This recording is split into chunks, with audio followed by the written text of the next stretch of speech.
Nah, ini kan judul kita ya? Yap, pendidikan anak usia prabaik dan malik. Yap. Ini kebetulan banyak anak-anak, banyak ibu-ibu muda Bismillahirrahmanirrahim. ini, Bu. Iya. Bismillahirrahmanirrahim. Assalamualaikum warahmatullahi wabarakatuh.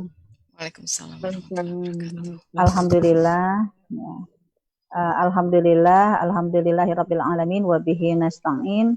Wassalatu wassalamu ala asyrafil anbiya'i wal mursalin wa ala alihi wa ashabihi ila yaumiddin, amma ba'd. Asyhadu an la ilaha illallah wahdahu la syarikalah wa asyhadu anna Muhammadan abduhu wa rasuluhu la nabiyya ba'dah. Allahumma salli ala Muhammad wa ala ali Muhammadil alamina innaka Hamidum Majid. Tidak pernah terputus rasa syukur kita kepada Allah Subhanahu wa taala agar Allah senantiasa menurunkan rahmatnya kepada kita. Allah anugerahkan kepada kita keberkahan, kesuksesan, kelapangan, dan kelancaran.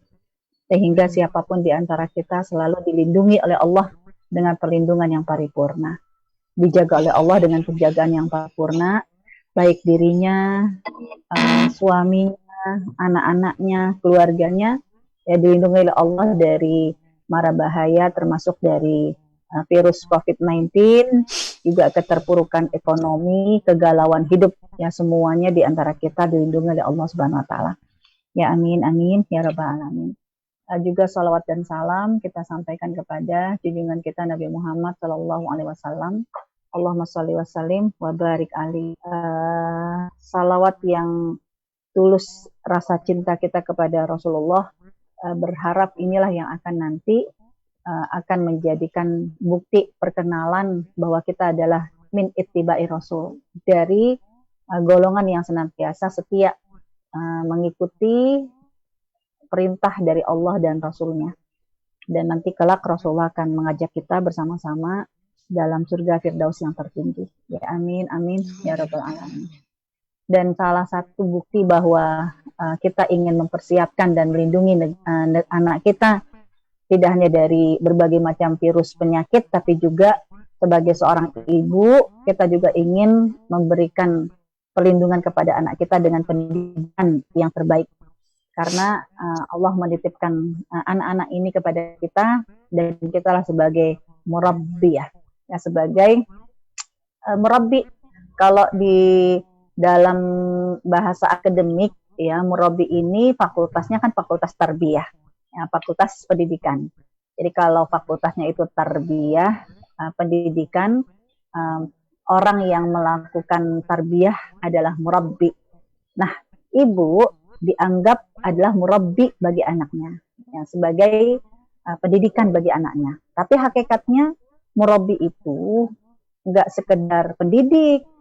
Murabbi itu sifat yang sama dengan sifat Allah, Rabb. Jadi kalau Allah adalah Rabb bagi makhluknya, ibu adalah murabbiyah bagi anak-anaknya. Kenapa dua sifat yang sama? Karena nanti perilaku seorang anak kepada ibunya membuat bahagia atau senang akan sama dengan perilaku Allah kepada makhluknya. Ya, bagaimana makhluknya itu membuat Allah marah atau Allah sayang, itu hampir sama. Sebab Allah sengaja menjadikan salah satu contoh bagaimanakah perasaannya Allah Subhanahu wa taala disakiti. Itu sama dengan perasaan ketika seorang ibu disakiti. Maka dalam hadis itu kan ridho Allah di atas ridho orang tua. Ya, terutama ibu. Karena Rabb dengan murabbi tiga kata yang sama. Pertama, kalau Allah adalah Rabb, arti Rabb adalah Al-Khaliq, sang pencipta. Kalau ibu, murabbi, berarti kalau Allah menciptakan, ibu yang melahirkan. Jadi murabbi artinya sama yang membuat ada. Tapi kalau Allah Rabb yang menciptakan, kalau ibu murabb yang melahirkan. Kemudian Allah ketika sudah menciptakan Rabb, artinya juga Allah adalah Ar-Razik yang memberikan rezeki. Kan arti Rabb itu, pertama Al-Khaliq yang menciptakan, yang kedua Ar-Razik yang memberikan rezeki. Ibu juga begitu. Setelah ibu melahirkan anak, pasti ibunya pun yang akan merawat anak. Tidak ada satupun makhluk yang Allah ciptakan, Allah telantarkan. Begitupun seorang ibu yang berhati mulia, hatinya seorang ibu ketika dia melahirkan anak, lalu dia menelantarkan anaknya. Gak ada. Itu cuma ibu-ibu gila dan ibu-ibu yang tidak siap jadi ibu kan, yang anaknya begitu dilahirkan dibuang. Nah, tapi kalau hati nurani seorang ibu, sama dengan sifat Allah setelah Al-Khaliq Ar-Razik. Setelah menciptakan lalu memberikan rezeki. Nah, maka ibu ketika sudah melahirkan, maka dia akan merawat anaknya. Terus yang ketiga, sifat yang sama nih.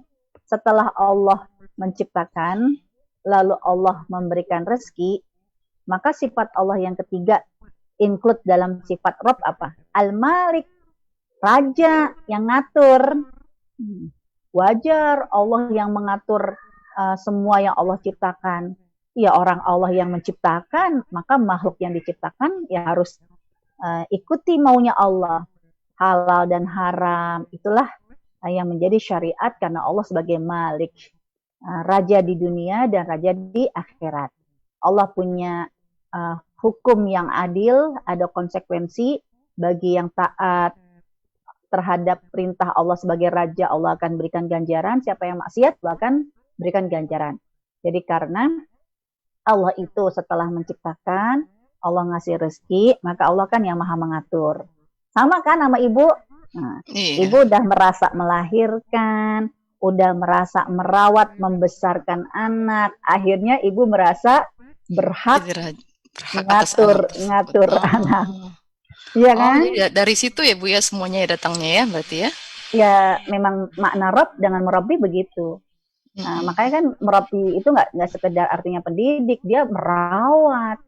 Nah setelah ibu merawat anak kan ibu yang ngatur-ngatur. Ya bahkan sampai saat pengambilan foto aja kan, nah ibu yang ngatur. Pakaiannya ini, gayanya ini. Jadi itu nature dari Allah kasih ke ibu kali berarti ya Bu ya? Iya betul. Bahkan ketika anaknya mau nikah pun kan ibunya yang sok ngatur-ngatur kan gitu kan. Nanti tanggal sekian menunya ini ya, itu kan ibu punya memang punya punya nature-nya itu ya mengatur. Nah sekarang sama nature-nya itu, ketika seorang anak nggak mau diatur sama ibunya, apalagi anak lupa kalau ini adalah ibunya. Saat anaknya nggak mau diatur, mama ngapain sih ngatur-ngatur aku, terserah aku dong, aku mau ini, aku mau itu, terserah aku, mama jangan suka ngatur-ngatur. Kan bisa jadi kan alasan ibu mengatakan, yo ini mamahmu, ya kan, masa sih mama nggak boleh ngatur, ini kan mamahmu yang menjadikan kamu orang. Si anak mengatakan, kalau boleh aku milih, aku nggak mau dilahirkan dari rahim seperti mama. Gimana perasaan ibu? Nggak tahu deh. Ngeri apalagi ya? Dibandingkan dengan mbak. Aku maunya sama mbaknya yang pulang kampung, mbak yang pengasuhnya. Mama cuma ninggalin aku, ya mbak yang menemani aku, dia lebih nangis, ya lebih nurut ya kalau disuruh sama mbaknya dibanding sama mamahnya. Ini kan hati ibu hancur. Ya Allah, ibu sebagai seorang ibu, seorang mama, ternyata anaknya lebih patuh, lebih dengerin sama pembantu yang ibu gaji. Sama mbak yang ibu gaji itu kan, ya Allah, harga dirinya jatuh sekali dan sakit sekali. Nah, marahnya ibu kepada si anak bisa jadi, kalau boleh, saya telan lagi nih anak. Biar nanti dilahirkan lebih baik, kan begitu. Sama, Allah juga begitu. Allah ngatur-ngatur, ini halal, ini haram. Manusia pakai komen. Ngapain sih Allah ngatur-ngatur soal hidupku? Ya terserah aku dong. Aku mau makan apa ke mulut-mulut aku. Aku mau hidup apa ke, ya terserah hidupku. Aku mau pakaian apa ke, terserah aku. Ya ini kan, ya hidup ini milikku. Nah, Allah bilang ya wajar dong Allah ngatur kamu. Karena Allah adalah Khalik yang menciptakan kamu. Manusianya, kalau boleh aku milih, sesungguhnya bukan engkau Tuhanku. Ya, kayak Korun. Ilmu ini yang memberikan banyak anugerah kepadaku. Bahwa rezeki yang pangkat yang aku dapati karena memang usahaku. Apalagi mencari saingan selain Allah yang menjadi makhluk tandingan Allah. Sama marahnya seorang ibu kepada anak, sama marahnya Allah kepada makhluk yang telah menyakitinya. Tidak mau taat, ya, tapi durhaka, kan begitu. Jadi hari ini berharap bahwa kita menyadari kewajiban kita sebagai seorang murabbi bagi anak-anaknya. Tidak hanya kita melahirkan, tapi kita harus merawat. Ya. Dan pada saat kita merawat, Allah pun memberikan semacam dasar. Ada anak kita dirawat pada saat dia usia prabalik. Apa yang harus kamu lakukan? Ada ketika anak kita sudah usia balik. Kira-kira bagaimana perawatannya, bagaimana pendidikannya. Karena tujuan adalah agar anak ini bakti. Bakti kepada ibunya, pada hakikatnya adalah bakti kepada Tuhannya. Kan begitu. Tapi kalau ibunya salah, tidak memahami dengan baik, nanti jangan sampai na'udzubillah min dzalik, bakti kepada ibunya, tapi durhaka kepada Allah. Ini kan nggak ingin kita, sesuatu yang tidak kita inginkan.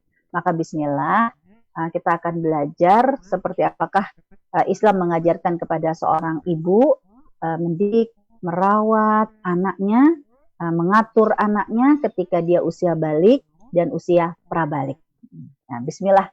Kenapa ini menjadi bagian ilmu yang harus kita miliki? Nah, surga dan keluarga. Karena kita tahu awalnya manusia itu kan bukan di bumi. Awalnya nenek moyang kita di mana? Di surga. Kan Nabi Adam itu dengan ibunda Hawa, kan surganya nggak tanggung-tanggung. Nah, surganya itu surga tertinggi. Disebut dengan surga tertinggi, yaitu surga Firdaus. Karena hanya penghuni surga Firdaus yang bisa berkomunikasi dengan Allah. Itu kan surga Firdaus. Ya, tapi ketika Allah menjadikan manusia sebagai khalifah di muka bumi, itu kan memang sudah skenario-nya Allah by design bahwa ini akan menjadikan khalifah fil ard. Manusia ini menjadi ja'ilun fil ardi khalifah, akan menjadi khalifah di muka bumi. Kan gitu, di muka bumi. Nah, namun sampainya manusia di muka bumi, ternyata nasib manusialah yang memilih jalannya. Nah, Nabi Adam dan Ibunda Hawa memilih jalan menjadi khalifah di muka bumi yang awalnya di surga. Nah, bagaimana caranya? Dia melakukan pelanggaran. Karena kan surga tempat yang penuh dengan kenikmatan. Harusnya yang masuk surga berdasarkan kompetisi, perlombaan. Tapi instan, malaikat, manusia, iblis, itu kan semuanya langsung enak di surga. Otomatis Allah berikan ujian. Nah, ujiannya Nabi Adam dan Ibunda Hawa tidak boleh mendekati pohon khuri. Nah, tapi kemudian iblis kan yang menggoda. Ya, dan Nabi Adam udah minta ampun. Rabbana dzalamna anfusana wa illam taghfir lana wa tarhamna lanakunanna minal khasirin. Udah minta ampun, harusnya kan diampuni karena Allah Maha Pengampun. Tapi kenapa masih diusir? Karena darah daging Nabi Adam dan Ibunda Hawa pada saat itu terkontaminasi dengan yang haram. Sedangkan surga harus steril dari yang haram. Maka sejak saat itulah akhirnya dipilih, dipercepat proses manusia untuk menjadi khalifah di muka bumi, diturunkanlah manusia di muka bumi. Ini dia sekarang nih, kita nih di bumi. Nah, bumi ini nggak jauh dari neraka. Apa? Karena di dalam surat Al-A'raf ya, ketika diturunkannya Nabi Adam ke muka bumi, Allah ya mau di belahan lain. Sesungguhnya di mana sih bumi TKP ini? Ya, kan fiha tahyauna. Di bumi ini kalian hidup. Wa fiha tamutuna. Di bumi ini kalian mati. Wa minha tukhrajun. Dan dari bumi ini juga kalian dibangkitkan. dilemparkan. Berarti bumi satu titik di luasnya padang mahsyar. Itu bumi. Jadi bumi ini sedekat dengan surga, sedekat dengan neraka. Kenapa? Karena bumi ini hanya satu titik di luasnya padang mahsyar. Sedekat kita dengan surga, sedekat dengan neraka. Karena padang mahsyar ini kan nanti ada proses hisab, mizan. Lalu di padang mahsyar ini, di jembatan As-Sirat, siapa yang melintasi jembatan As-Sirat selamat masuk surga. Siapa yang nggak selamat masuk neraka. Nah, bumi pada hakikatnya hanya satu titik di luasnya padang mahsyar. Jadi kalau ibaratnya ini adalah padang mahsyar, bumi itu cuma satu titik di luasnya padang mahsyar. Nah, Allah menyebutkan ketika manusia di padang mahsyar, ketika manusia di bumi, kalau nanti bumi yang asli adalah padang mahsyar. Bumi yang menjadi fana, ini hanya satu titik yang namanya bumi yang kita tempati. Dan Allah di bumi ini, kalian nggak selamanya. Kalian harus kembali nih ke surga. Gimana caranya kalian kembali ke surga? Allah berikanlah petunjuk, yaitu Al-Quran. Dan di dalam Al-Quran menyebutkan salah satu untuk menjadikan kita masuk ke dalam surga adalah keluarga. Keluarga. Inilah keluarga ini adalah keluarga yang kita desain bahwa suami dan anak-anak kita adalah jembat untuk menjadikan pintu surga. Kenapa? Ada dalam surat Ar-Ra'd, surat 13. Ya, surat 13. Kalau yang kemarin kan ayat 11 tentang malaikat muaqibat. Nah, sekarang ayat 23. Jadi itu lobi surga loh. Surga Aden kan surga yang paling rendah. Allah menyebutkan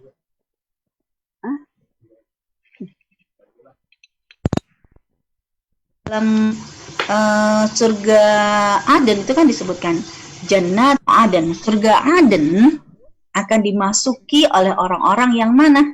Man sholaha min abaihim. Orang-orang yang soleh dari siapa? Bapak-bapaknya. Kemudian ya pasangannya. Lalu anak keturunannya. Ya Allah yang menyebutkan kalau surga Aden itu akan dimasuki titik poin ya, meeting point para orang tua, nenek moyang kita, pasangan kita, dan anak keturunan kita. Jadi dengan keluarga inilah ya kita akan menjadikan ketemu di dunia, maka akan menjadi aset untuk reuni akbar di surga. Tapi mohon maaf, ketika bertemu dengan keluarga di surga, di bumi. Ketika kita menjadikan keluarga ini untuk menjadi bekal kita di surga, ini harus ada proyek kebaikan yang kita harus lakukan bersama dengan keluarga. Ini ada di dalam surat 9 ayat 71-72. Gimana caranya agar bersama-sama kita bisa masuk ke dalam surga? Di dalam surat At-Taubah ayat 71, wal mu'minuna wal mu'minat. Mukmin laki-laki dan mukmin perempuan. Berarti kerjasama mitra yang paling dekat antara laki-laki dan perempuan di mana? Dalam keluarga, suami, istri, ayah, ibu. Ini sebagian mereka adalah penolong bagi sebagian yang lain. Dalam rangka apa? 4 proyek dalam keluarga, yaitu taat kepada Allah dan Rasulnya. Kemudian wa yuqimanas shalah, proyek sholat. Lalu proyek zakat. Lalu proyek yang pertama amar ma'ruf nahi mungkar. Ya, amar ma'ruf nahi mungkar. Yang kedua salat, yang ketiga zakat, keempat wa yuti'unallaha wa rasulah, ketaatan kepada Allah dan Rasul. Baru ya di ayat ke-72-nya kan, ulaika, mereka akan wa'adallahul mu'minina wal mu'minat. Orang yang seperti ini nih, yang ketika di dunia dia berkumpul saling menguatkan dalam rangka amar ma'ruf nahi mungkar, salat, zakat, dan taat kepada Allah dan Rasul, mereka lah yang dijanjikan oleh Allah untuk masuk ke dalam surga Aden. Nah, surga Aden juga. Surat 13 ayat 23 surga Aden. Nah, siapakah yang diperbolehkan masuk oleh Allah? Dimulai dari keluarga. Nah, sedangkan surat At-Taubah amal apakah yang memasukkan mereka bersama-sama dengan keluarganya adalah amal amar ma'ruf nahi mungkar, kemudian sholat, kemudian zakat, lalu ketaatan kepada Allah. Barulah mereka nanti rioni akbar di surga. Inilah yang menjadi dasar pemikiran bahwa pernikahan adalah urusan privasi kita, tapi karena Allah mengingatkan pernikahan kamu, keluarga kamu harus menjadikan proyek kamu masuk ke dalam surga. Gimana caranya? Istri bakti sama suami, anak-anak bakti kepada orang tua. Tapi bentuk karakter seperti itu semua diajarkan oleh Islam secara detail. Nah, hari ini kita akan bahas khusus bagaimanakah anak itu bisa taat kepada orang tua, tergantung bobot bibit bebet, tergantung orang tuanya. Ya, ala bisa karena biasa. Pendidikan orang tua yang seperti apakah yang akhirnya menjadikan anak-anak itu biasa melakukan kebaikan, biasa melakukan ketaatan karena memang dibiasakan di dalam rumah. Lanjut. Nah, ternyata lihat begitu kenyataannya ada keluarga di bumi, nah, kita akan melihat ada potret keluarga di masyarakat yang beda-beda. Padahal Islam udah ngasih ini loh petunjuknya. Ini loh kamu harus menjadikan ladang kebaikan di rumah agar menjadi bekal kamu masuk ke dalam surga. Tapi ternyata begitu kejadian di bumi, kita akan melihat ada beberapa keluarga yang kita bisa mengambil hikmah manakah yang akan menjadi potret pilot proyek yang akan menjadi gitu kan. Pertama, ada yang saya ibaratkan baik suami istri maupun orang tua dengan anak itu kayak arena tinju. Kangen kan para pemain tinju begitu ya, jauh kangen kepengen dipertemukan. Peng, begitu ketemu hantam jebret. Sama, ada yang begitu saling berjauhan, kangen. Tapi kenapa ya begitu di rumah, ya Allah, masalah kecil yang tadinya sekedar ribut mulut sampai ya ngadu fisik. Padahal kan kalau kalau di televisi itu sampai ada juga yang smackdown ya. Nggak cuman fisik kan, tapi mulut, kaki. Nah ini ada rumah tangga yang seperti ini, arena tinju baik suami istri maupun orang tua dengan anak. Dan itu realistis. Ya, hanya kita berharap tidak ingin seperti rumah tangga yang seperti itu. Ada juga yang saya lihat di masyarakat kita, ada potret rumah tangga seperti pasar, aktivitas pasar. Bukan ramenya. Jujur, kalau pasar sepi, kita malah takut. Tapi kalau pasar rame, ya itulah pasar. Jadi dimaksud dengan rumah tangga seperti pasar, ya apa aktivitasnya? Ada penjual, ada pembeli. Penjual biasanya nih melayani pembeli yang memang bawa uang untuk beli. Tapi kalau pembelinya udah bilang ke pasar, Bang, saya cuma mau lihat-lihat doang ya Bang, saya nggak bawa duit, cuma pengen nyoba-nyoba. Nah itu kan bisa jadi nggak dilayani baik. Nah, jadi ada yang saya maksud dengan rumah tangga seperti pasar.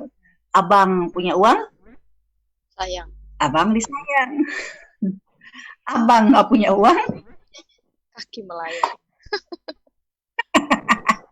Itu kan persis kayak aktivitas pasar, pelayanan kepada konsumen, pelanggan, tergantung pelanggan itu bawa uang atau nggak bawa uang.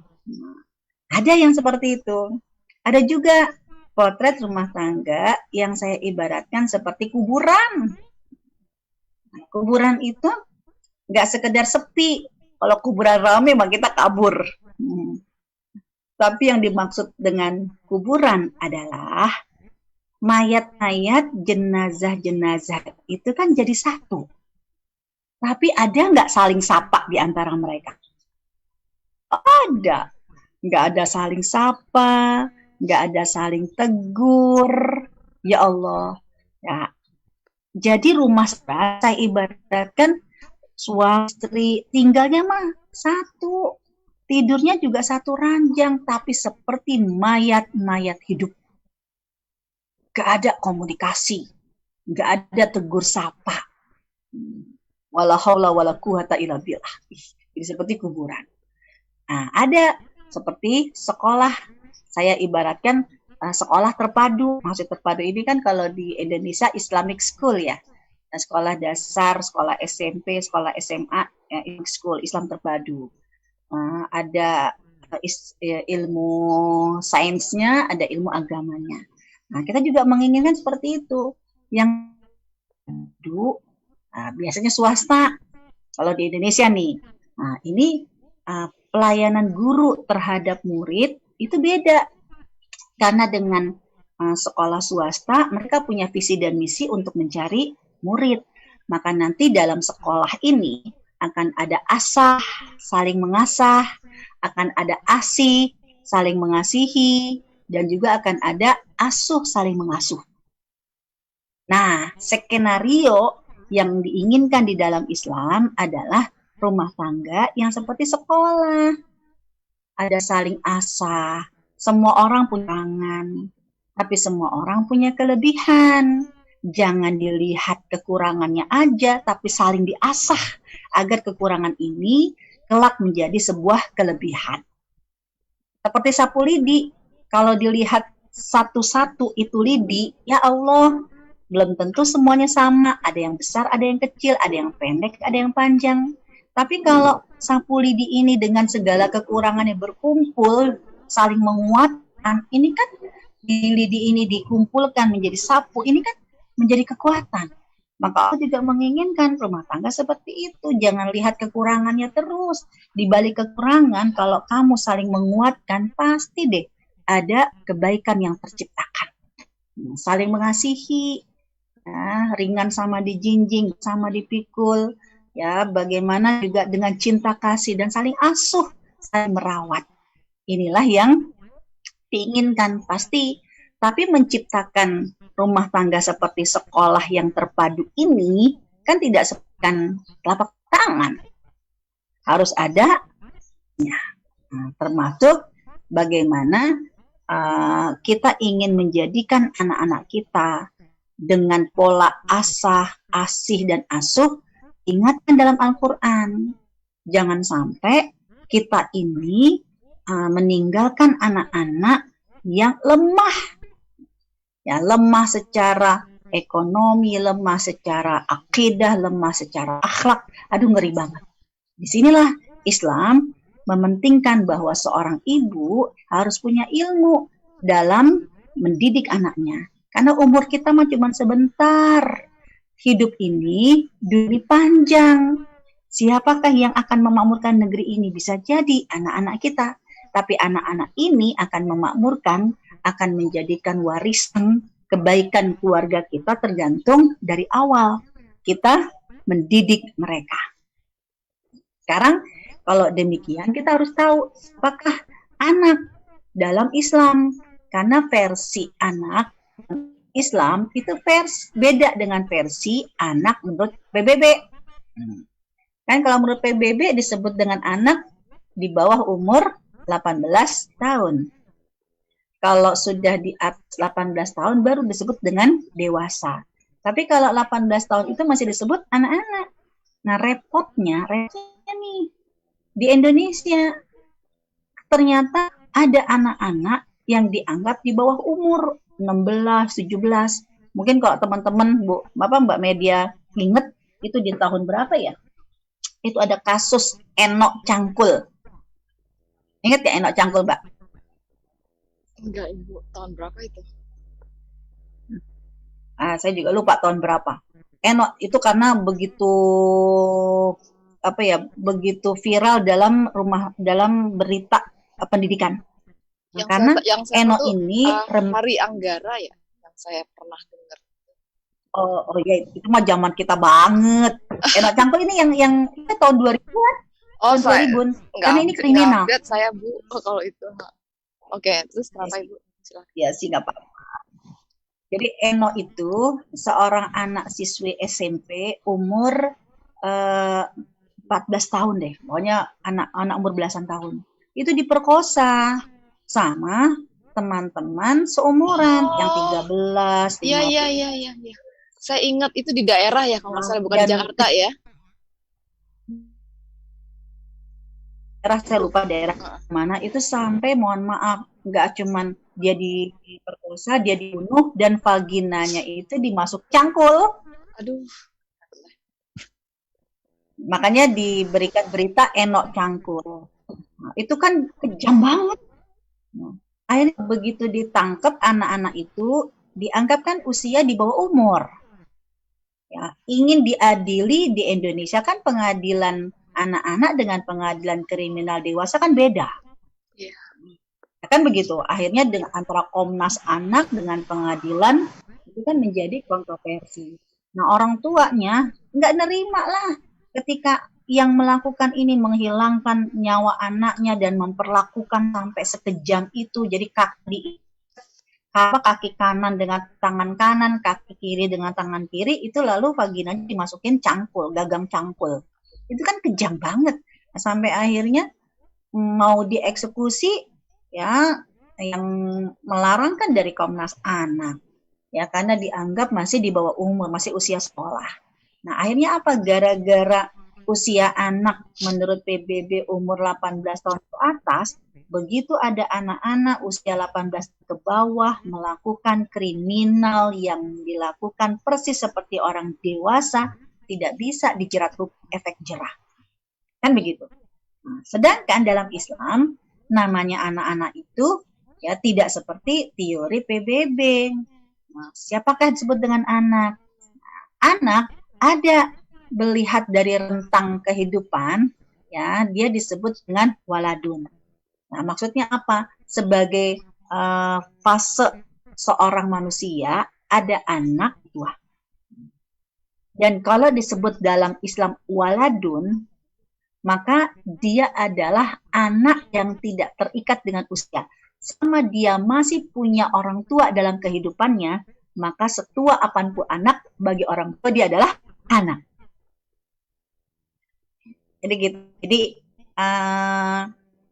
seperti kita lah, walaupun kita mungkin udah jadi suami kita menjadi seorang ayah, selama dalam kehidupannya masih ada ayahnya, masih ada eyangnya anak-anak, tetap setua-tuanya suami kita, setua-tuanya kita, bagi orang tua kita tetap kamu adalah anak.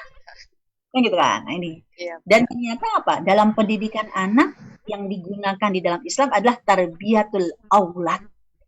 Pendidikan anak berarti apa? Yang namanya tarbiyatul aulad tidak hanya materi untuk anak-anak yang ibunya masih muda dan masih punya anak-anak kecil, tidak. Karena kan nganggap parenting skill biasanya itu hanya untuk ibu-ibu muda. Kalau ibu-ibu yang anaknya udah dewasa, itu menganggap ya bukan gue lagi. Oh tidak. Tarbiyatul aulad itu tidak terbatas usianya. Ya, selama dia masih punya orang tua, maka bagi orang tua dia adalah anak. Bahkan ya di dalam masa tarbiyatul aulad ini, kewajiban seorang ibu mendidik anak laki-lakinya sampai usia berapa? Surat Al-Ahqaf, surat 46, ayat yang ke-15. Jangan heran kalau sampai 40 tahun. Ya Allah, 40 tahun udah bapak-bapak. 40 tahun bisa jadi kan ibunya nggak mungkin 50 lah. Semudah-mudahnya ibunya paling 60. Ya kan? Ya. 60. Nah, itu kan 60. Kenapa sampai usia 40? Karena Rasul menyebutkan umurnya umat Rasul sebagai orang tua nih. Bisa jadi kan antara sitina wasabai, 60 sampai 70 tahun. Ketika seorang anak laki-laki umur 40 tahun, perilakunya dia bagaimana menjadi seorang ayah, menjadi seorang manusia yang punya kiprah di masyarakat, salah atau benar, bisa jadi yang punya wewenang untuk mengingatkannya masih ibunya. Si ibunya. Karena dia sebagai pemimpin dalam rumah tangga. Ada kala kan begitu. Suami jadi pemimpin, dia melakukan kesalahan. Dianggap kan istrinya, ya kamu istri, anak. Maka ibunya lah, orang tuanya lah yang masih punya berhak untuk melindunginya. Dalam arti lindungi dan membelanya, tapi melindungi dari hal-hal yang sifatnya kesalahan. Karena udah di atas 60 bisa jadi ibunya udah lupa, ya kan, udah nggak inget, udah nggak bisa lagi mendidik.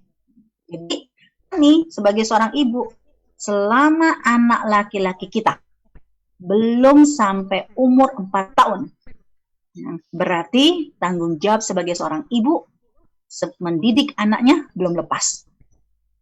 Dan target berhasil atau tidak berhasil kita mendidik anak laki-laki kita, lihat dalam surat Al-Ahqaf ayat ke-15. Ketika si anak punya visi dan misi seperti yang terangkum dalam doa itu. Nah, Rabbi auzi'ni an ashkura. Ini jadi semacam tolak ukur. Berhasilkah kita mendidik anak laki-laki kita? Lihat, mampukah anak laki-laki kita berperilaku seperti yang ada dalam doa itu? Atas nikmat yang Allah berikan kepada kedua orang tuanya. Rabbi auzi'ni an ashkura nikmati an amta alayya wa ala walidayya. Dan nikmat ini digunakan untuk apa? Wa an a'malah sholihan, untuk amal sholih. Bukan makin jadi maksiatnya, tapi umur 40 itu kan umur kedewasaan, berhasil atau enggak berhasilnya. Nah, ketika di umur 40, kebaikan-kebaikan yang Allah anugerahkan kepada dia akan berimbang dengan amal soleh yang dia ciptakan. Dan gak cuma buat dia, buat siapa lagi? Wa min dzurriyyati, kan gitu kan? Dan juga anak keturunanku. Ya Rabbi auzi'ni an ashkura ni'mataka allati an'amta 'alayya wa 'ala walidayya wa an a'mala sholihan tarda wa aslih li fi dzurriyyati, dan perbaikilah anak keturunan. Jadi anak laki-laki ini sudah punya visi dan misi. Dia bersyukur ke atas nikmat yang Allah berikan kepada orang tua, untuk produktif terhadap amal untuk dirinya sendiri, dan juga produktif untuk wa dzurriyyati, sampai anak keturunan. Jadi kalau suami-suami di antara kita nih, ya teman-teman nih, yang umurnya belum 40 tahun, mungkin ada kan yang masih umurnya belum, suaminya nih belum umur 40 tahun, jangan pernah bersaing dengan ibu mertua. Level ya, karena bisa jadi kan gitu, tinggal sama aku, ya hidup sama aku, tapi giran soal ini soal itu yang diajak ngomong ibunya. Suaminya baru berapa ya? 32, ya masih 8 tahun. Jangan pernah mantu-mantu bersaing dengan ibu mertua.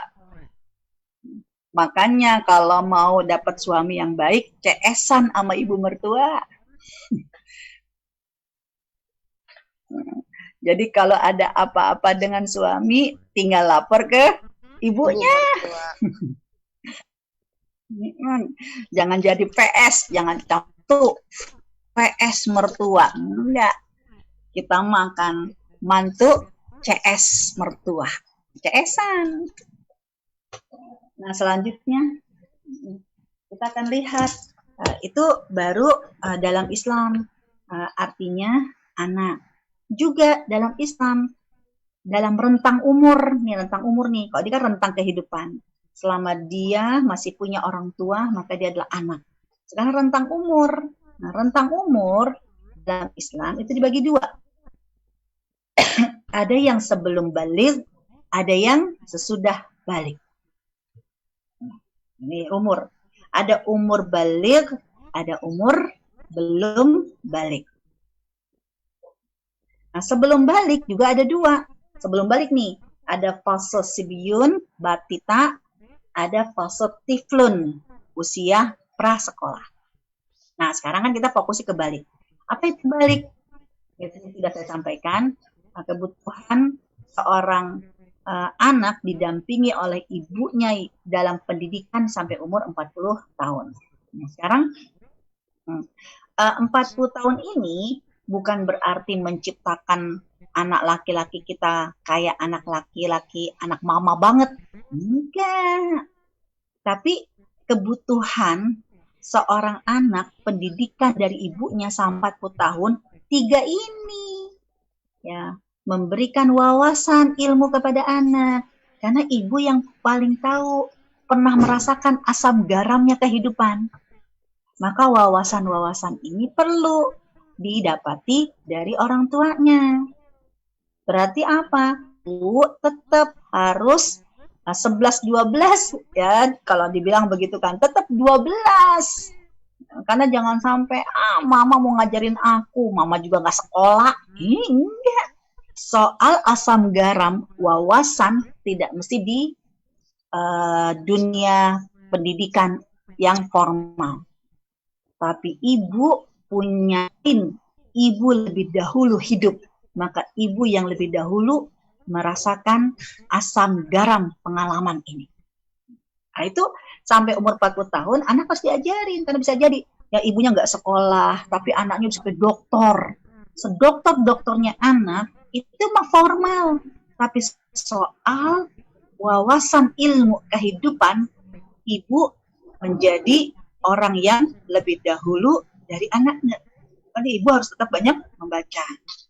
Juga yang kedua yang disebut dengan pendidikan sampai umur 40 tahun itu apa? Menanamkan adab dan etika. Nah, dulu orang tua kita sering melarang-larang. Sekarang coba ada kalanya kan pendidikan anak-anak sekarang nih, ibu-ibu milenial, anak gak boleh dilarang.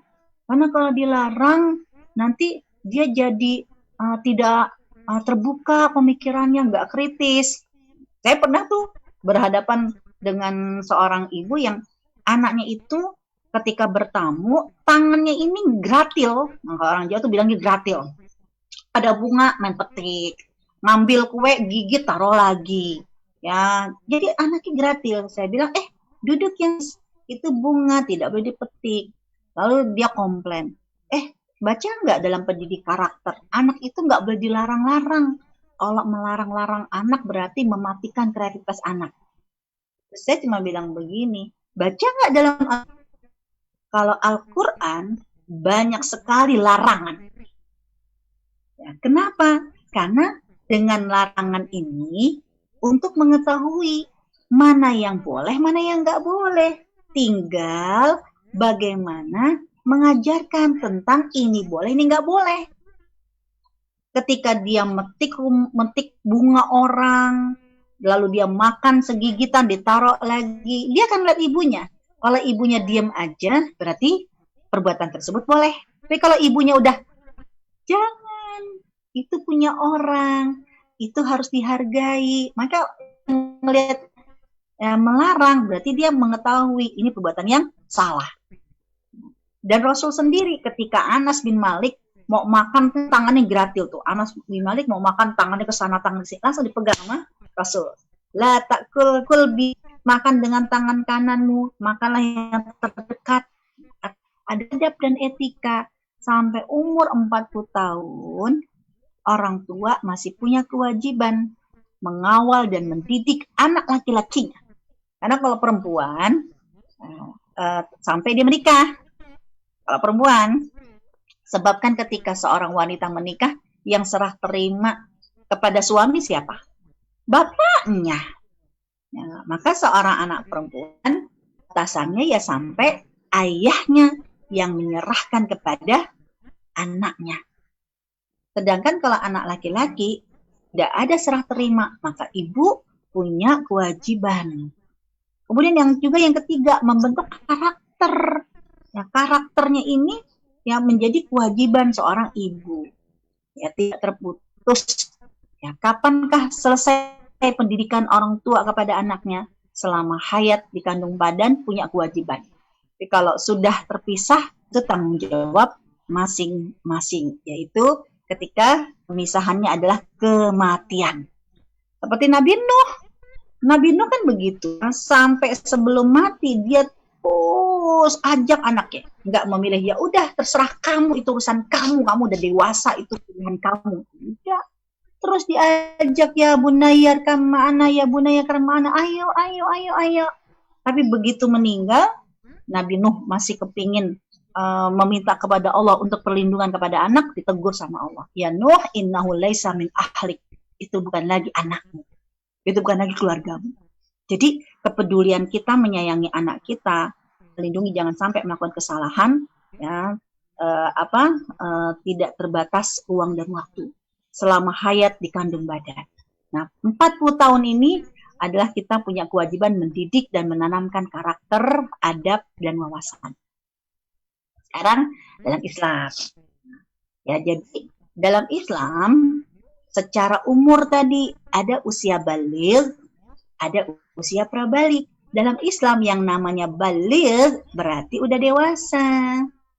Nah, tandanya dewasa apa? Ibu harus tahu. Jadi jangan main-main ketika tanda dewasa ini sudah ada di anak. Kalau anak belum dewasa, padahal tanda dewasa sudah ada, ya bisa jadi karena pola pendidikan yang salah. Ini anak bau kencur, ini nggak begitu. Ya, tanda dewasa bagi seorang anak perempuan adalah keluar darah haid, kan begitu. Nah, keluar darah haid berarti ketika anak kita seorang perempuan umur kelas 4 udah keluar darah, keluar kelas 5 ya udah haid, SMP keluar darah haid. Maka dia ketika sudah keluar darah haid tandanya dia sudah dewasa. Dimaksud dengan dewasa apa? Dia mukallaf. Ya dia mukallaf, dia sudah dibebani tanggung jawab. Surga dan neraka sudah ada di tangan dia, tanggung jawab dia. Saya waktu gadis saya pertama kali haid, ya, saya tanamkan, sini Mbak, kamu wudhu, kamu pakai mukena, kamu duduk depan Umi. Nah, kamu baca syahadat, asyhadu alla ilaha illallah wa asyhadu anna Muhammadar Rasulullah. Mbak, ya Pak, saya peluk anak saya Mbak, sejak saat ini Mbak udah bukan lagi anak kecil. Kalau kemarin sebelum men nih, Mbak nggak sholat subuh, Mbak berkata dusta, itu nggak dianggap dosa. Tapi sejak Mbak keluar darah haid, maka malaikat raqib dan atid itu sudah ada di kanan kiri mengawal dan mencatat semua perbuatan Mbak. Mbak melakukan kesalahan, dosa itu akan ditanggung sendiri. Mbak melakukan kebaikan, pahala itu pun akan diberikan sendiri. Karena nanti di akhirat orang tua nggak bisa menolong. Nah, itu sampai anak saya begitu saya bilang, ya Mbak melakukan dosa, Mbak yang akan diminta pertanggungjawaban.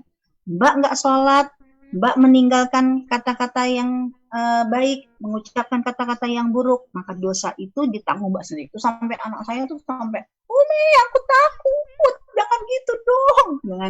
Dan justru dengan rasa takut ini anugerah. Kenapa? Karena Umi akan selalu bersama kamu untuk ya saling menguatkan, saling bersama. Karena kalau udah haid, jangan berpikir anak kita udah haid nih, tapi masih SD. Jangan berpikir begitu sholat subuh nggak dibangunin, masih bau kencur. Tidak. Kalau dia sudah haid berarti surga dan neraka sudah ditentukan oleh pilihan dia. Karena syarat-syarat amal-amal yang menjadi rukun, syaratnya apa? Balik. Itu kalau anak laki-laki, anak perempuan. Kalau laki-laki apa? Anak laki-laki biasanya kan disebut dengan datangnya mimpi basah. Saya mau tanya, kalau yang punya anak laki-laki nih, ditanya, Mama, mimpi basah mimpi apa sih? Jawabannya apa? Ya itu, keluar ini. Mimpi berhubungan ya Bu ya? Kebetulan saya nggak punya anak laki-laki sih. Katanya sih, kata suami sih mimpi berhubungan ya. Berhubungan seksual. Bukan ya? Sampai anak kita terjerumus kepada pornografi gara-gara ibunya salah jawab. Oh gitu ya. Ini mimpi apa sih? Ya mimpi gitu deh. Dia nggak dapat jawaban dari ibunya. Nanya bapaknya. Syukur-syukur bapaknya nggak piktor. Kalau bapaknya piktor, wow, my God. Victor apa ya, Bu? Mimpi gituan, tahu nggak? Pikiran kotor. Oh, Victor. Oke. Dulu mah bahasa kita pikiran ngeres, Bapak dia. Sekarang mah piktor. Nah, atau dia tidak dapat jawaban dari ibunya. Dia nggak dapat jawaban dari bapaknya. Dia nyari di mana? Google. Mimpi basah. Ih, serem. Sesuatu yang tidak harusnya dia lihat, akhirnya dia lihat. Sesuatu yang harusnya dia tidak ketahui, mau nggak mau pada saat itu dia tahu. Untuk itu, ya Islam mengajarkan gimana mengajarkan kepada anak sebagai tanda kalau dia sudah balik bagi anak laki-laki. Jangan dilihat mimpinya, jangan diinterogasi mimpinya. Karena mimpi itu tergantung apa yang dia dengar. Mimpi itu tergantung apa yang dia lihat. Kalau dia lurus-lurus aja, mimpinya mah lurus. Ya. Nah, ada yang cuma mimpinya dikejar-kejar, ada yang mimpinya ketemu orang, memang gitu doang. Karena dia memang tidak pernah terbayang sesuatu yang sifatnya pornografi. Nah, apa yang diajarkan Rasulullah SAW untuk mengetahui bahwa anak laki-laki ini sudah balik atau belum balik? Rasulullah nggak menyebutkan mimpinya, tapi Rasulullah menyebutkan adalah al-ma'u bil ma'i. Lihat cairannya. Ya, cek. Ya, jadi saya pun mengajarkan anak saya yang pertama itu laki-laki. Sekarang udah kuliah. Jadi saya cuma bilang, kamu perhatikan dari kelas 5 SD tuh. Kamu perhatikan celana dalam kamu. Kalau celana dalam kamu itu sah, lihat, kenali dari baunya. Anda bisa jadi nih, kamu habis main bola, gerah, tidur, ada AC, panas. Kan bisa jadi kan pakaian dalam kamu basah kan? Nah, keringet kan? Cium baunya bau apa? Saya sampai memberikan istilah sama anak saya, bau yang ada di pakaian dalam kamu namanya bau bujang. Ya, kamu kenali pakaian dalam, bau keringat di ketiak itu bau ketek, di leher namanya bau leher. Itu saya bilang bau bujang. Terus suatu hari kamu juga perhatikan, bisa jadi kan waktu dia masih SD, kamu mau buang air kecil nih, nggak tahan kan, bisa jadi kan ngencerit, istilahnya ngencerit tuh, cuman keluar cerit, basah kan? Itu juga cium, baunya bau apa? Jadi begitu kamu bangun tidur, jangan langsung kamu taruh di kamar mandi, di tempat cucian, kamu lihat kok pakaian dalamku basah, cium. Oh ternyata ngencerit baunya kayak begini, bau pesing. Jadi ada bau bujang, ada bau pesing. Suatu hari, kalau kamu bangun tidur, ternyata pakaian dalam kamu basah. Dicium, nggak bau bujang, dicium, bukan bau pesing.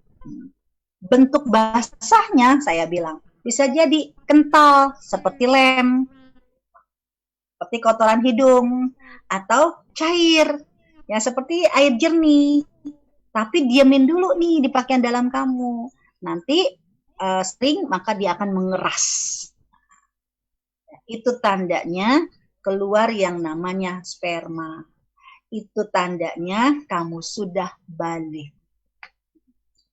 Dan anak saya ya ternyata seperti tadi Bu Media, nggak karena mikir macam-macam, main bola. Jadi ya begitu dia tanda balik pertama itu justru ya bukan mimpi macam-macam, mimpi main bola. Ya keluar cairan. Dan dia sudah tahu kalau ini sudah sperma, maka dia harus mandi sebelum melakukan sholat. Dan kamu berarti sudah dewasa. Nah, baunya jadi, kayak maaf Ibu, berarti mimpinya tetap ada, terus keluar cairan gitu ya. Iya. Jadi mimpinya apa itu tergantung masing-masing orang gitu ya, berarti ya. Ya, betul.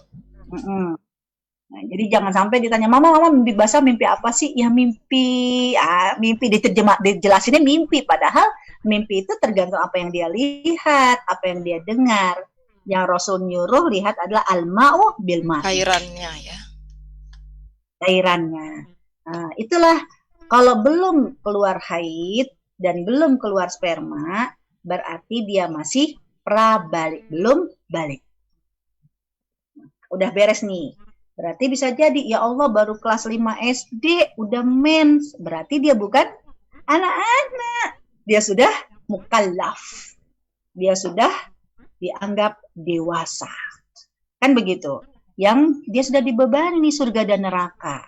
Jangan biarkan dia tidak sholat. Jangan biarkan dia berkata dusta. Jangan dibiarkan dia melalaikan waktu. Karena dia akan menuai hasil dari apa yang dia lakukan di bumi ini. Sekarang, nah gimana metodenya dalam mengajarkan antara anak yang sudah baligh dengan anak yang belum baligh? Rasulullah Shallallahu Alaihi Wasallam menyebutkan ini hadisnya, yaitu Rasulullah bersabda, muru auladakum, ya, muru as-sabi, ya, ajari di sini dengan bahasa muru, berarti biasakanlah anakmu sholat. Idza balagha sab'ina sinin, ketika dia berumur 7 tahun. Kemudian apa? Wa idza balagha asyra sinin, kalau dia sudah sampai umur 10 tahun, fadribuhu 'alaiha, maka pukullah. Rasulullah menyebutkan ada angka 7 tahun, ada angka. Kenapa? Karena 7 bisa jadi balik. Belum balik. Tapi angka 10 bisa jadi 10 tahun udah balik. Nah, jadi sebelum dia balik, umur 7 tahun, metodenya apa? Muru. Ini muru. Biasakanlah. Pembiasaan. Ala bisa karena biasa. Jangan bosan selalu mengajarkan anak kita tentang karakter. Karena karakter ini terbentuk dari proses kebiasaan. Dan nggak perlu pakai lisan, cukup pakai kebiasaan. Karena dalam kebiasaan ini dilakukan oleh Rasulullah SAW dengan keteladanan.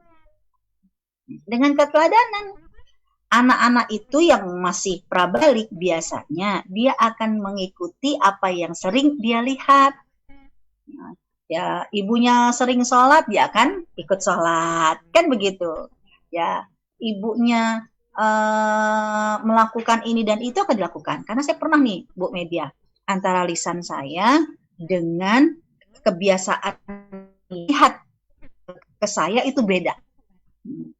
Sampai saya mikir, Pak, saya jangan pakai ngomong. Nah, jadi kayak kita nih, dia komplainnya begitu, kakak dan adik ini 2, punya anak saya 3. Nah, yang ketiga ini kan jaraknya jauh. Jadi mulai komplain ketika mereka melihat saya mendidik adiknya. Nah, sekarang saya mau tanya sama Bu Media. Kita kalau mandiin anak, nyebokin anak, kalau yang bukan kidal ya, yang nggak kidal. Saya kan nggak kidal. Kalau yang nggak kidal, megang anaknya pakai tangan kiri, tangan kanan. Gendong. Tangan kanan, tangan kiri kita nyebokin. Oh, bukan. Kalau kita gendong anak, kita nyebokin anak, kegok kita. Kalau tangan kita kan, kalau yang nggak kidal nih, yang nggak kidal. Tangan kanan saya kan nggak kidal. Saya kan biasa gendong anak itu tangan kiri. Kalau saya sih biasanya selalu gendong anak pakai tangan kanan, terus ya udah nyebokinnya pakai tangan kiri. Mandiin kalau pakai shower pakai tangan kanan. Kalau kan di bathtub, jadi kalau di ember, di bak. Di bak. Oh, kalau di bak bayi, waktu bayi mas saya. Oh, waktu bayi tangan kanan yang bergerak, waktu bayi. Iya, tangan kanan kan? Iya. Waktu bayi, iya, oke. Waktu bayi kan bayinya karena saya kanan. Tangan kiri. Iya, karena saya kanan ya. Jadi tangan kanan bergerak. Oke, terus? Tangan kanan yang bergerak kan? Ya, tangan kiri yang megang kan? Iya, benar. Bukan saya mandikan, saya cebokan. Ya, kan pakai tangan kanan kan akhirnya? Ya, karena kita kalau megang bayi pakai tangan kanan, nyebok tangan itu kegok. Ya kita kalau waktu masih bayi kan bayi ya, ini ya, benar.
jam-jamnya itu kapan dia makan, kapan dia toilet training, itu diajarkan. Siapa yang memang dari awal kedisiplinan seperti itu, dia akan disiplin. Ya, juga kedisiplinan misalnya kayak anak saya. Karena waktu itu saya masih tinggal nyampur sama ibu mertua, saya nggak mau rumah ibu mertua saya itu rusak sama cucu dicoret-coret. Kan biasa gitu kan. Waduh, nanti bisa anak yang nyoret-nyoret, mantu yang diomelin sama mertua. Kalau temboknya rumah mertua itu habis dicoret-coret. Nah itu saya biasakan setiap anak saya mau nyoret tembok, saya pegang tangannya. Ambil kertas, ya saya kasih kertas, lalu saya suruh coret-coret di kertas. Ya. Mau nyoret lagi, ambil kertas, saya ambil pegang tangannya, coret lagi. Akhirnya alhamdulillah ya berhasil. Dua kakaknya itu tidak mencoret tembok ya di rumah. Ya, tapi memang saya harus mempersiapkan banyak kertas, gitu kan, kertas. Karena kalau dia biasa nyoret, ibunya diam aja, nah terserah, udah capek banget. Entah kalau udah banyak baru di chat lagi.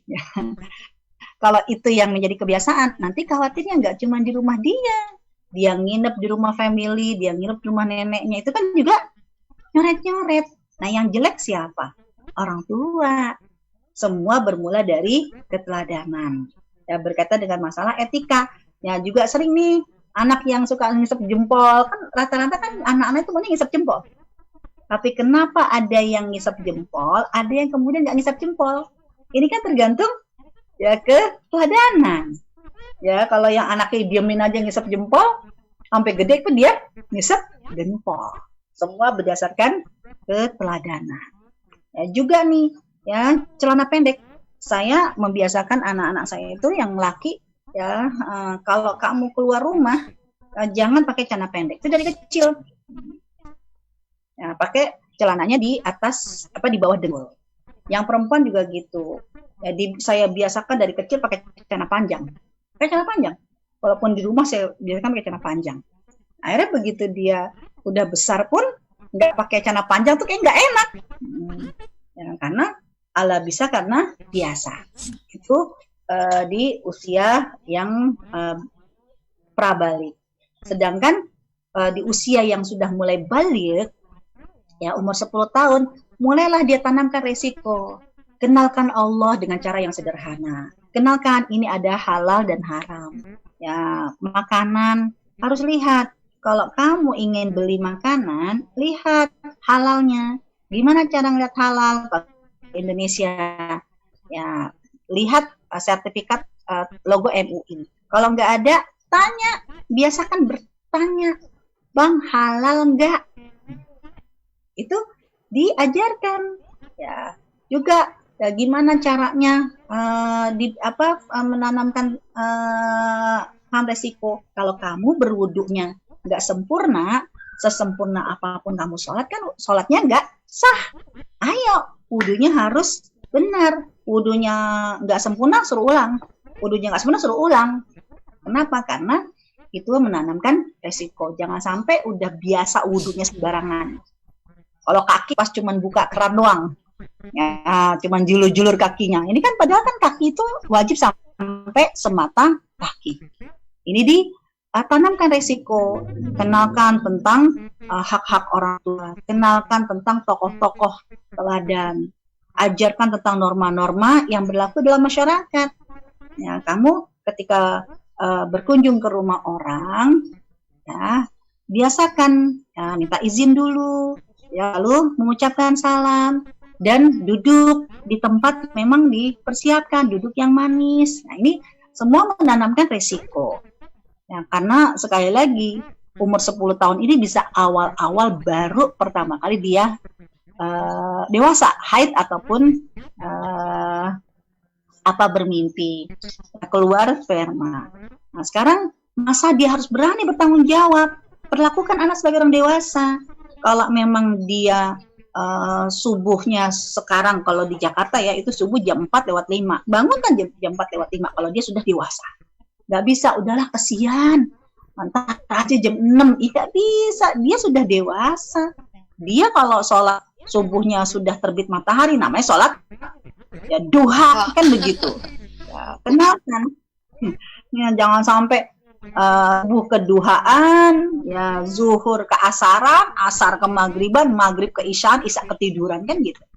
Libatkan anak-anak untuk melaksanakan tugas-tugas dalam rumah tangga. Carikan teman yang baik. Ya, jadi kalau nyari rumah, cari lingkungan. Cari kuliah, cari lingkungan. Cari tempat kos, cari lingkungan. Karena jangan sampai bertahun-tahun kita lindungi anak kita, rusak anak kita gara-gara salah lingkungan. Berani bertanggung jawab. Nah, semua ini memang harus ada kolaborasi. Anggota keluarga berikut dengan orang tua, negara, masyarakat. Memang ini harus melindungi. Karena ada anak kandung, ada anak peradaban. Kan gitu, anak kandung anak kita, anak peradaban ya anak-anak yang menjadi teman anak kita. Hati-hati jangan sampai ada kesalahan dalam pengasuhan. Ucapan nggak selaras dengan perbuatan. Kayak saya tadi, nyuruh makan pakai tangan kanan. Ternyata mereka melihat saya ngebokin adiknya pakai tangan kanan. Orang tua nggak kompak. Bapaknya bangunin untuk sholat subuh, ibunya biarin. Lagi enak tidur. Kasian. Nah ini nggak kompak udah. Kacau. Jangan sampai gadget itu menjadi the second god, ya. Ya udah main gadget aja. Dan jangan juga pembantu jadi orang tua. Nah sana mbaknya jangan. Anak itu harus tahu bahwa ibunya yang mengatur menu makan, ibunya yang mengatur manajemen rumah tangga. Mbak itu, pembantu itu hanya sebagai asisten. Jangan, Mbak masak apa? Terus, Mama makan apa? Tanya Mbak sana, Mbak yang masak. Ya. Nah, jadi seakan-akan menu itu adalah hasil dari skenario si pembantu. Tidak. Ya, anak harus melihat bahwa ibu yang benar-benar mengatur soal apa yang dimakan hari ini. Apa yang didesain kegiatan hari ini. Pembantu hanyalah asisten yang membantu. Nah, ini kesalahan dalam pengasuhan, lemah terhadap anak, nggak tegaan, mendahulukan hukuman dari pujian, ya tidak profesional, ya proporsional, ya melakukan MKM, nasihati, bohongi, meremehkan, menyalahkan, menganalisa, ya labeling. Nah, ini hati-hati, ya. Kemudian yang penting kita lakukan adalah mulailah dari sini. Jadikan setiap detik yang akan dilalui oleh anak kita adalah untuk persiapan masa depan mereka. Wallahu a'lam bishawab. Alhamdulillahirabbil alamin. Terima kasih banget jazakallah khair Ibu atas ilmunya ya, yang Masya Allah, mudah-mudahan jadi bisa menjadi panutan buat kita ya dalam menjadi ibu, baik untuk anak-anak yang prabalik maupun yang sudah balik. Tanggung jawab ibu sampai anak umur 40 tahun nih Bu ya, sampai ininya minimal. Baik, tapi ini waktunya udah jam 4 Ibu, gimana? Apa kita mau buka sesi tanya jawab dulu 1-2 pertanyaan atau gimana Ibu? Ibu punya waktu nggak? Boleh. Boleh, ada pertanyaan boleh, mungkin, boleh. Silakan teman-teman langsung aja. Saya Bu Imet. Silakan Mbak Liva. Ustazah mau nanya, dari kajian yang tadi Ustazah paparkan itu, apakah anak yang berakhlak baik akan memiliki adab yang baik juga? Itu yang pertama Ustazah. Terus yang kedua, akhlak yang baik, anak yang berakhlak baik. Suaranya yang hilang. Halo, dengar ya? Iya ya. Apakah anak yang berakhlak baik akan memiliki adab yang baik juga? Oh ya. Terus yang kedua saja, mana sih yang lebih didahulukan dikenalkan pada anak, adab terhadap Allah dan Rasul, atau menumbuhkan rasa cinta kepada Allah dan Rasulnya? Mungkin itu saja. Makasih. Ya. Jazakumullah khair. Antara adab dengan akhlak ini dua hal yang beda tapi tak sama. Kenapa? Karena kalau kita lihat sekarang gini, saya mau kasih contoh deh. anak saya akhlak diajarkan di dalam sekolah itu makan yang sunnah, karena akhlak itu biasanya tuh berkaitan dengan Al-Quran dan As-Sunnah.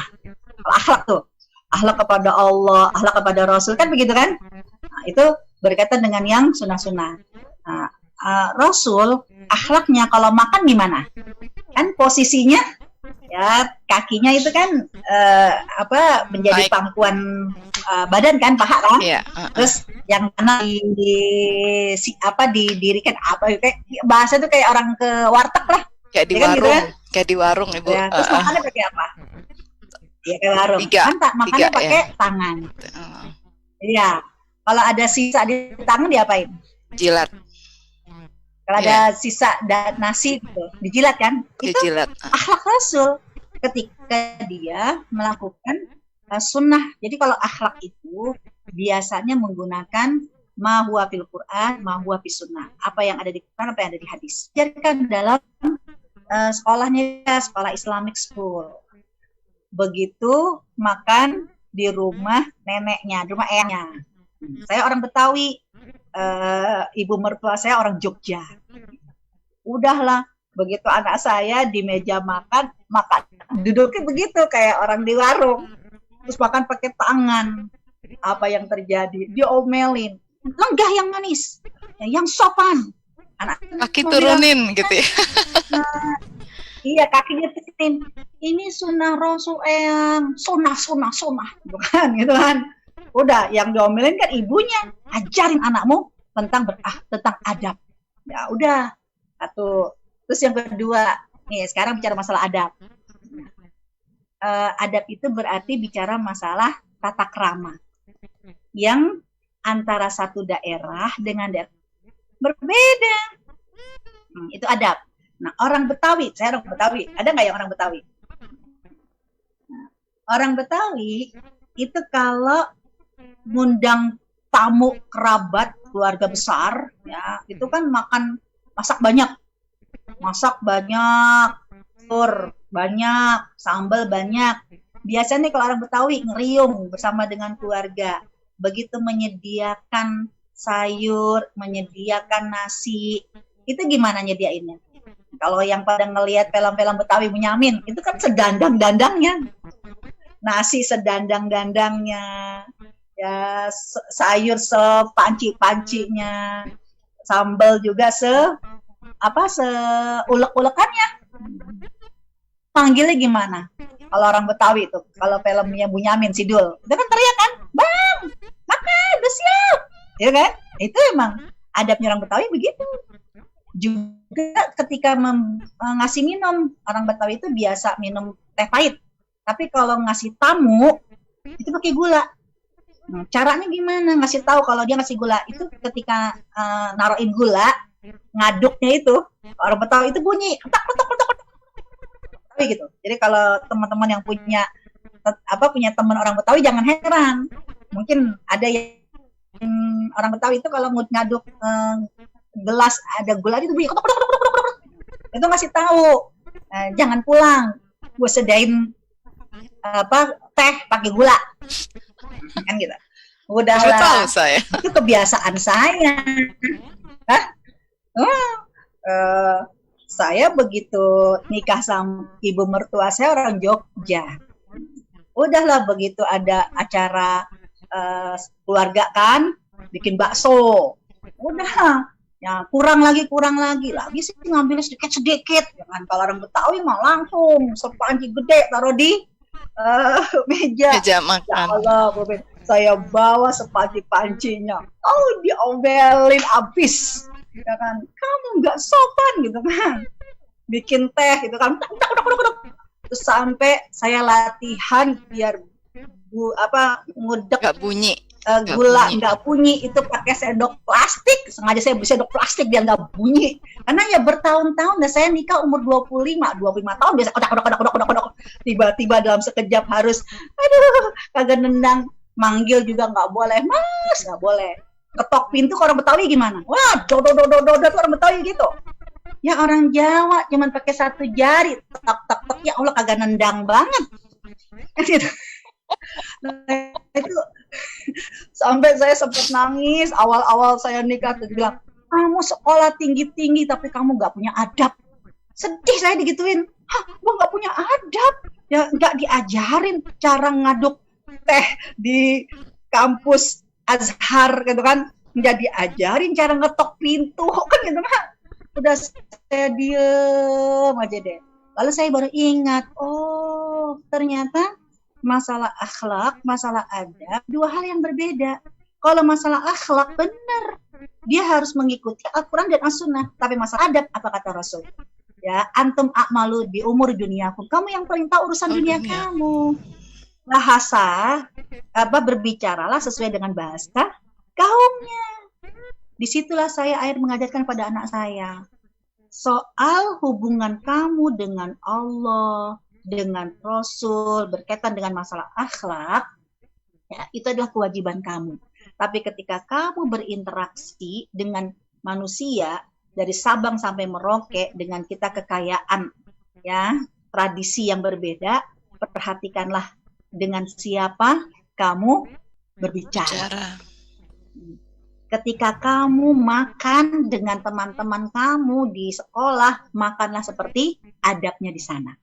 Karena kalau kamu makan, duduk pakai garpu, duduk manis, garpu dengan sendok di tempat-tempat Islamic school yang pada makan pakai ini, kamu bisa jadi, alah, jangan nggak gaul, nggak asik kan begitu kan? Tapi boleh, gitu Bu. Iya, ya. Tapi ketika kamu berada di rumah eyang, gunakanlah adab di sana. Duduk yang manis.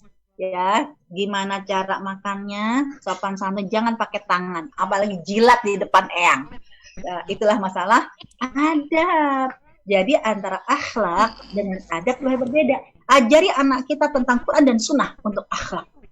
Tapi ajari anak kita tentang tata krama antara satu daerah dengan daerah yang lain dalam beradab. Oke. Jadi akhlak itu Al-Quran dan Sunnah, adab itu sesuai dengan adat istiadat ya, tata krama ya. Oke. Baik, udah terjawab, Oliva? Udah ya. Ada lagi satu lagi mungkin Ibu ya? Gak apa ya Ibu, kalau ada pertanyaan satu lagi silakan. Mumpung ada kesempatan. Ada? Dila ada yang mau tanyain? Siapa? Riri. Oh Riri, silakan Riri. Ya, Assalamualaikum Ustazah. Waalaikumsalam. Saya tuh kebetulan suami saya orang Betawi sama Ustazah. Tapi dia Betawinya kayak gitu nggak? Iya, kalau jilat-jilat tangan nggak? Kalau keluarga besarnya yang masih umurnya udah ya ibu mertua gitu kan, memang sih begitu. Memang. Cuman kalau suami saya dia udah kayak orang Jawa. Udah sidul. Udah sidul. Nah, betul. Nah, yang saya mau tanyain itu kan tadi Ustazah bilang ya, Nabi nggak pernah memukul anak gitu kan. Saya sama suami ini memang agak berbeda nih sistemnya. Dia nggak mau ngasih hukuman ke anak. Sementara saya ada punishment, ada reward. Jadi tuh kita sering banget kalau untuk masalah anak, dia tetap kekeh dengan kita tidak boleh memukul, tidak boleh kasar, tidak boleh ini. Harus dengan cara yang Nabi ajarin. Saya terus terang aja sampai tadi saya nggak tahu kalau Nabi itu nggak pernah memukul, karena yang saya tahu kan boleh memukul di kaki. Iya kan Ustazah, sepemahaman saya ya selama ini. Jadi ya gitu, sampai sekarang jadi kalau anaknya saya sebenarnya gemes ya, maksudnya kalau waktu subuh saya pengennya saya bangunin anak, kamu harus bangun gitu loh, karena saya begitu diajarin orang tua saya. Sementara sekarang saya nggak bisa begitu ke anak. Jadi dia bilang gak apa-apa, nanti ada fase-fasenya, kita doain aja, pasti gitu. Ujung-ujungnya kita doain aja. Oh ya sudah, karena dia kepala keluarga ya udah saya nurut. Itu gimana tuh menurut Ustazah? Benar, Rasul tidak pernah memukul. Walaupun memukul kaki, itu kan memukul kaki, pantat itu kan bisa-bisaan kita aja, karena saya begitu sama anak-anak ya. Ya, namanya anak kan suka berantem kan. Jangan Iya. pukul muka, di muka ada mata. Jangan mukul dada, di dada ada jantung. Jangan mukul kepala, kepala ada otak. Saya jangan mukul perut, di perut ada lambung. Terus aku mukul apa, Umi? Kalau berantem kan gitu. Kalau mau pukul pantat, gitu kan. Saya bilang gitu. Udah sampai suatu hari, yang saya inget nih, sampai suatu hari mereka berantem, mungkin pengen mukul pantat gak kena, emosi kan, nah, begitu ketangkap, wah dihajar. Saya merasa saat itu tuh, saya ingat saya marah banget dan saya pukul anak saya dengan kaki, dengan pukul di kakinya. Saya pukul kakinya. Wah, udah ya, karena mereka melanggar kan. Udah, saya pikir udah sebagai seorang ibu berhak dong karena kalian telah melakukan pelanggaran. Ternyata beberapa tahun kemudian, ketika anak ini udah dewasa, ya, ketika cerita tentang Rasulullah SAW sebelum kematiannya kan pernah minta siapa yang pernah aku pukul, maka datanglah untuk minta keadilan. Ada seorang sahabat kan bilang, ya Rasulullah, engkau telah memukulku. Marah kan Umar? Ya, kapan Rasul memukul? Waktu Rasulullah menyiapkan barisan sholat yang sah, yang lurus kan? Udah. Terus saya bilang, ya artinya apa? Jangan sampai di dalam hadis ada atadruna mal muflis, tahukah kamu orang yang bangkrut, yang mereka bawa pahala sholat, pahala zakat, tapi ternyata dia pernah memukul, dia pernah mengadu domba. Udah, ketika saya nyampaikan kayak begini, anak saya itu, Umi kan dulu pernah mukul aku. Kapan? Ya kan? Tahu nggak, Mi, sakit banget. Padahal itu udah belasan tahun, ya udah lama banget. Tahu nggak, Mi, sakit banget, ya kan? Ya berarti harus ada keadilan dong, Mi. Oke, daripada nanti nggak ada emas, nggak ada perak, saya bilang, ayo selesaikan di dunia. Udah, saya ambil penggaris. Dulu Umi mukul aku nggak pakai penggaris. Berarti apa? Yang buat ngebersih-bersihin itu tuh, Mi, kemoceng, ya kan? Dia bilang, tapi kan dulu kamu, tahu nggak, Mi, sakit banget sampai bebekas tuh di betis aku. Itu kan, dari situ saya merasa, ya Allah, korban yang dipukul nggak pernah melupakan. Betul. Tapi pelaku itu cepat melupakan. Nah, di situ saya bilang, ya Allah, ketika anak saya kasih, udahlah ini gagang sapu lebih berat, ya kan? Saya bilang begini sama anak saya, ya Allah, saksikanlah, ya hari ini akan ada keadilan, agar nanti di akhirat anak-anakku tidak pernah menuntut aku kalau aku pernah memukulnya. Ya Allah, saksikanlah agar hari ini imbas urusan antara aku dengan anakku. Wah, anaknya langsung, Umi jangan gitu, udah aku maafin. Nah, artinya alhamdulillah masih di dunia, masih dimaafin. Tapi saya langsung memberikan pelajaran. Itu cuma sekali saya ingat memukul kakinya. Tapi ternyata nggak bisa dilupakan. Nah, dari sinilah saya mencari hukuman yang berbeda. Jadi hukumannya saya sekarang itu tadi, anak itu yang paling ditakuti apa?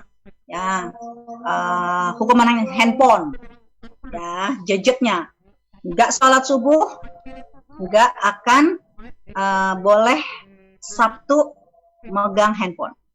Atau yang ditakuti apa? Jajan, nggak sholat subuh, nggak ada jajan. Sholat subuh berjamaah dapat poin 2.000. Hitung dalam seminggu. Jadi rewardnya dengan hukumannya ini dibuat yang jangan sampai membuat dia itu merasa terluka. Ya. Sampai bilang gitu, ya Allah Mbak, dulu kan Mbak begini tapi sakit, Tommy sakit banget. Sampai anak saya ngomongin pada dia udah SMA kelas 12. Tapi mukulnya saya di betisnya itu sampai sekarang sakit banget. Karena yang mukul orang yang dia sayang ya. Iya, makanya jadi emak saya paling cuma ngomong aja deh. Wallahu a'lam bishawab. Ya. Jazakallahu khairan Ustazah. Udah. Oke. Baik, Bu Imer, oke. Yap. Ustazah, yang tadi menyambung pertanyaannya Mbak Riri, misalnya hukumannya itu hafalan. hafalan juz 30, ayo hafalan sekaligus murojaah, suratnya saya acak. Jadi saya limpahkan ke situ, hukumannya itu gimana ya? Daripada anak saya yang kedua ini alhamdulillah sekarang udah hafal Quran. Ya, tapi sebelumnya kan dia saya taruh di karantina. Ini ya sampai suatu hari teman-temannya yang bilang, Umi tuh Risha tuh susah ngapalnya, bukan? Tahu nggak Mi? Anak teman-teman itu yang ngomong, tahu nggak Mi? Ngapal tuh susah, jangan cuma nyuruh anaknya doang. Mamanya ngapal nggak? Ya Allah, temennya digituin. Saya langsung bilang sama suami saya, ya Allah, nggak akan saya kunjungi anak itu sebelum saya sudah siapkan surat apa yang dia susah untuk dihafal.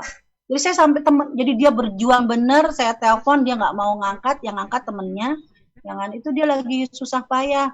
Umi jangan cuma nyuruh anaknya doang yang ngapal, yang Umi mah cuma nyuruh doang anaknya ngapal, Uminya ngapal enggak? Dari situ saya terpacu.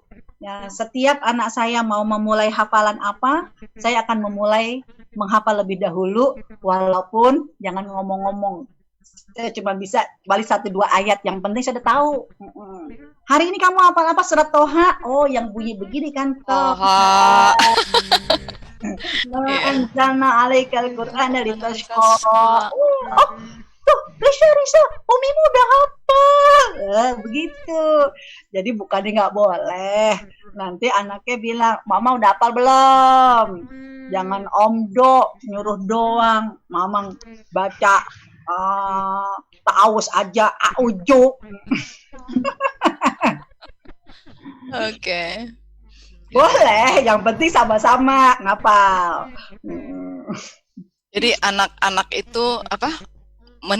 Anak itu melihat, anak itu mendengar dengan matanya, ya Bu ya.